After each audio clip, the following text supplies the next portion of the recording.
commencé à la Ville en 1971. J'étais au départ étudiant et je me cherchais un emploi d'été. Et, j'avais appliqué à la Ville de Montréal. La Ville m'a téléphoné, un moment donné, pour me dire, bon, on aurait besoin de tes services. Et c'était en décembre 71.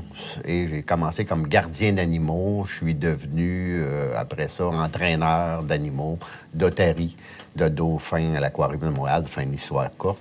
J'ai commencé mon implication syndicale, je vous dirais, en 1972, il y a eu un conflit de travail qui a duré 6 semaines. Et déjà, en 1972, j'ai été impliqué au local de grève de l'Ouest.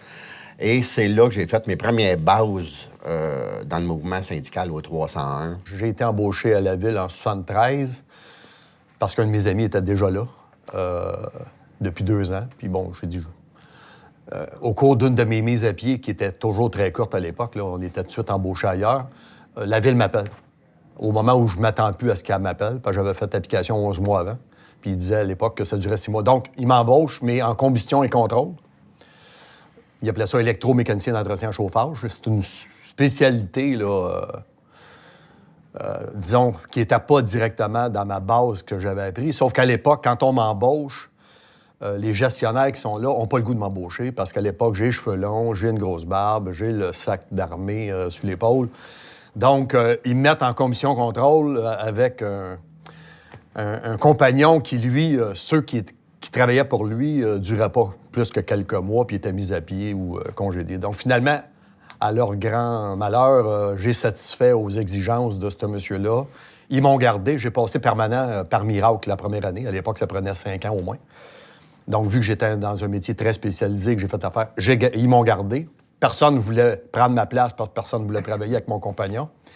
Et je me suis retrouvé 2 ans plus tard délégué. C'est vrai. 2 ans plus tard, je suis devenu permanent. Et 4 ans plus tard, donc en 77, je suis devenu délégué syndical. J'étais déjà militant depuis 75. En 85, ça, c'est l'histoire courte, les membres m'ont élu président, encore là, c'était pas prévu. Je visais pas le poste de président d'aucune façon. Mais il est arrivé des circonstances qui ont fait que le monde a pensé que je devais y aller. Un de ceux qui avait pensé à ça, c'était Denis Ménard, entre autres. Là. On avait créé une équipe en 81, l'équipe Unité, un parti, si on veut, de militants qui voulaient que les choses s'améliorent et changent au local 301. Puis c'est le même, c'est arrivé. Au cours de la grève de 1980, on était impliqués, moi puis Denis, là, dans la structure. Là, on était dans, appelons ça, dans l'équipe en place, qu'on a renversée quelques années plus tard. Mais on était impliqués et la formation, c'était pour nous autres une priorité. Et on a profité avec les conseils de certaines représentantes du SFP. Là, je ne sais pas si à l'époque, je ne suis pas certain, je peux nommer des noms là, qui ont été impliqués, mais c'est-tu Jeanne Casabon, c'est-tu... comment elle s'appelle? Il y avait Pierre Dupuis. Joanne, et c'est Pierre Dupuis qui avait bâti le cours. Oui, puis il y a eu Joanne après. Joanne Saint-Amand. Donc, il y a eu le cours de bâti. On l'a diffusé à grande échelle pendant la grève de 80. C'est nous autres qui l'a testé, dans le fond. Ouais. Ce cours-là. J'étais un des formateurs à l'époque. Et à la grève de 1986, on a poursuivi. Et par la suite, sous ma présidence, parce que je suis arrivé président en 85, on a instauré à un moment donné qu'on est revenu aux sources de nos statuts règlements de 1943-44. Notre origine est de 1941. Là. Mais 43-44, c'est le début officiel, si on veut, de notre syndicat de façon plus formelle. On est revenu avec le serment de membres fraternels, si on veut. Et on a dit, pour devenir membre, en règle, ton initiation, c'est de suivre le cours Mon syndicat. On l'a inclus dans les statuts. Et de faire le serment à la fin de ce cours-là. Donc, on l'a inclus dans les statuts et c'est rendu une institution pour nous. Là. Tous nos membres, dès qu'ils ont leur période d'essai, s'ils veulent devenir membres en règle, doivent, tôt ou tard, suivre le cours Mon syndicat, la formation.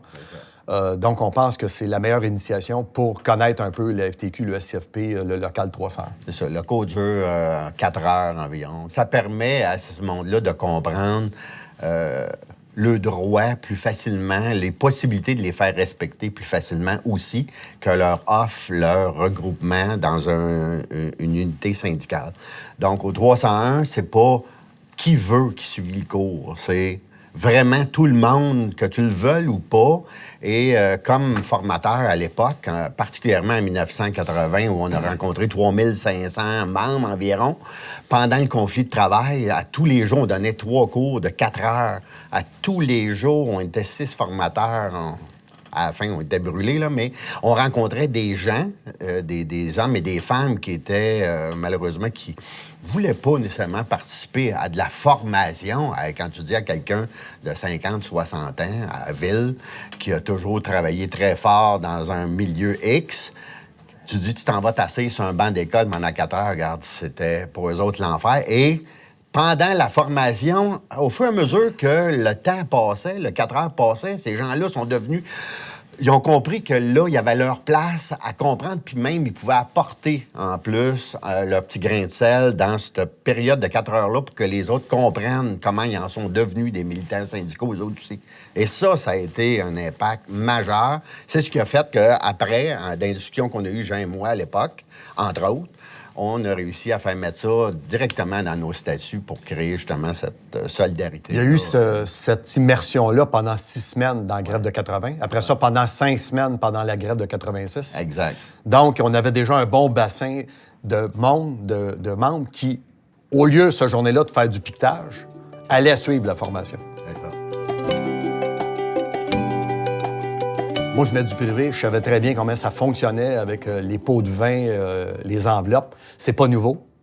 Ça a été à grande échelle. Écoutez, à l'époque de Yvon Lamar, il avait été jusqu'à instaurer de façon structurelle qu'il changeait le titre des contremaîtres de section, il les appelait gérants, il est nommé à cadre, et il dit, à partir de maintenant, on vous donne une prime si vous baissez d'année en année, chaque fois vous baissez un pourcentage au niveau des budgets chez l'École bleue et que vous l'augmentez dans l'autre enveloppe, de façon indéfinie. Là. Il n'y avait pas de limite à la sous-traitance.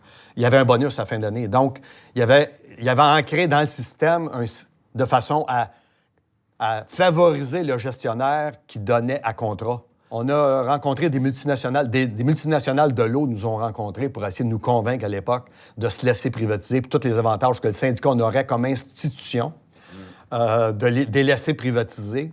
Et on aurait pu régler avec Bourque, sans conflit à l'époque, plusieurs années plus tard, là, vers les années 94, sans conflit, on aurait pu régler si on accordait notre aval à la privatisation des usines de filtration d'eau.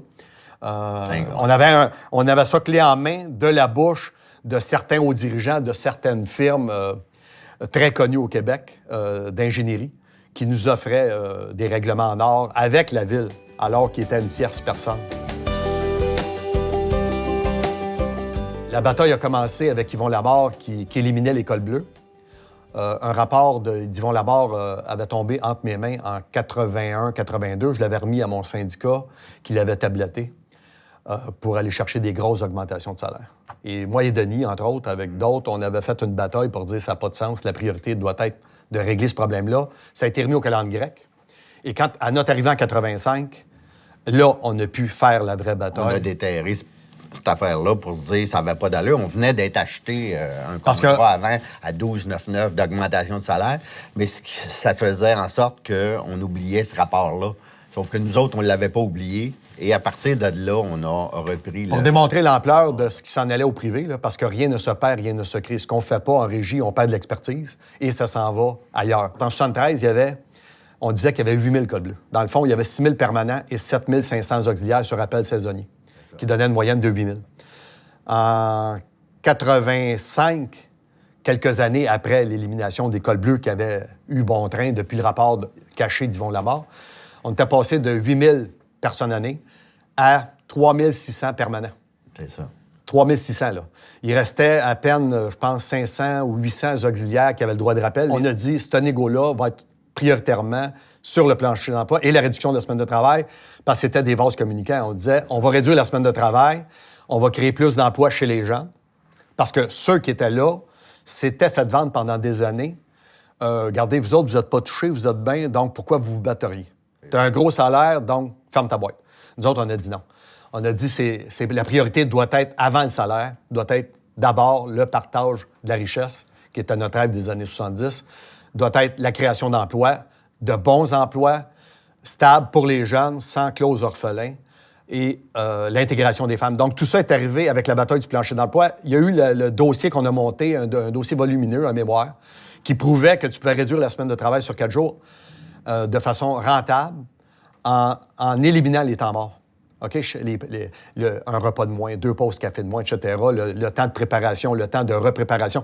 Quand tu additionnes tout ça, les temps morts normaux chez n'importe quel employeur, il y a moyen de rentabiliser en allongeant les journées sur 4 jours, mais en réduisant la semaine de travail. Tout le monde est gagnant là-dedans, mais ça, c'est un dossier volumineux. Il y avait des économistes. Ça a pris des années. Il y a eu des recherches à travers le monde, avec, entre autres, l'aide du SCFP.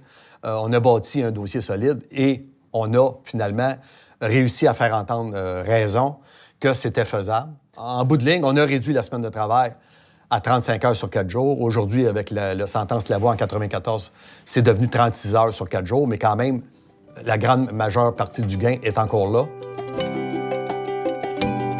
La bataille, si on veut, pour l'intégration des femmes dans le milieu de travail, qui est majoritairement d'hommes, a été aussi entamée. C'est tout un peu relié, comme Jean le mentionnait tantôt.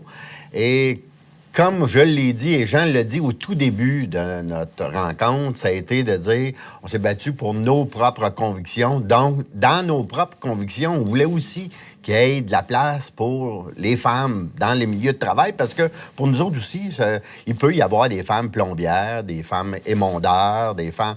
Et il y en avait uniquement ou à peu près uniquement dans le ménage puis dans un restaurant à la Ville de Montréal. Et on disait, ça n'a pas de sens. C'est sûr que ça n'a pas été facile, là. Ça a été de longue haleine. Fait comprendre aux gars et aux filles qu'il y avait moyen de travailler ensemble tout en se respectant. Un exemple qu'on peut donner banal, les brouettes avant étaient beaucoup plus grosses que les brouettes d'aujourd'hui. Les gants, ils n'avaient pas adapté aux femmes. Maintenant, il y en a. L'habillement de sécurité, c'est la même chose. Ça nous a permis... Ça nous a permis de revoir l'ensemble des procédures de travail, autant pour les hommes que pour les femmes. Parce que les femmes sont capables de faire le travail. Les pelles, c'était plus des pelles numéro 10, là, les grosses pelles à charbon qu'on appelle. Bien, ça a été réduit de faire en sorte que la femme pouvait faire le même travail. Puis en même temps, l'homme, alléger, si on veut, cette tâche-là ou cette façon de voir que l'homme, ça y prend toujours quelque chose de plus gros qu'une femme pour pouvoir travailler. Ouais, non, ça avait pas de Ça sens. nous a permis d'arrimer d'autres volets. C'est ça. Comme Denis en parle, là, justement, santé-sécurité. Faut pas penser que nos prédécesseurs, nos ancêtres qui ont bâti les syndicats et les centrales, c'était tous des crétins. Moi, j'ai un grand respect pour ceux qui ont construit ça. Il faut pas penser qu'on va réinventer la roue, qu'on est rendu enfin dans le temps moderne, parce que dans 20 ans, ils vont dire qu'ils sont rendus dans le temps moderne aussi. Faut pas penser qu'aujourd'hui, ce qui a été fait par nos prédécesseurs était vain et n'est plus utile aujourd'hui. Ils ont bâti ça, ils ont pris la peine de s'unir. Si on pris la peine de s'unir, il y avait une maudite bonne raison, sinon ils se faisaient écraser et isoler. Au SFP, c'est une grande place, c'est un véhicule où on peut avoir des débats et faire avancer la cause, avancer les idées. Et ça, c'est la plus belle chose que j'ai... Une des plus belles choses que j'ai appris dans ma vie, c'est ça, celle d'être à l'écoute et celle d'être aussi entendu. On a réussi à faire des percées importantes dans tous les domaines grâce au SFP et à son alliance avec la FTQ, là. Et je pense que ceux qui de façon, tant qu'à moi, naïve, pensent on paye des grosses cotisations puis on pourrait, de façon autonome... J'ai vu ce que ça donnait des syndicats autonomes ou qui vivent dans leur bulle ailleurs. Et je plains ceux qui n'ont pas encore compris l'utilité bilatérale constante. On a aidé les sections locales et les syndicats, mais on a bénéficié de l'ensemble. C'est un tout réciproque.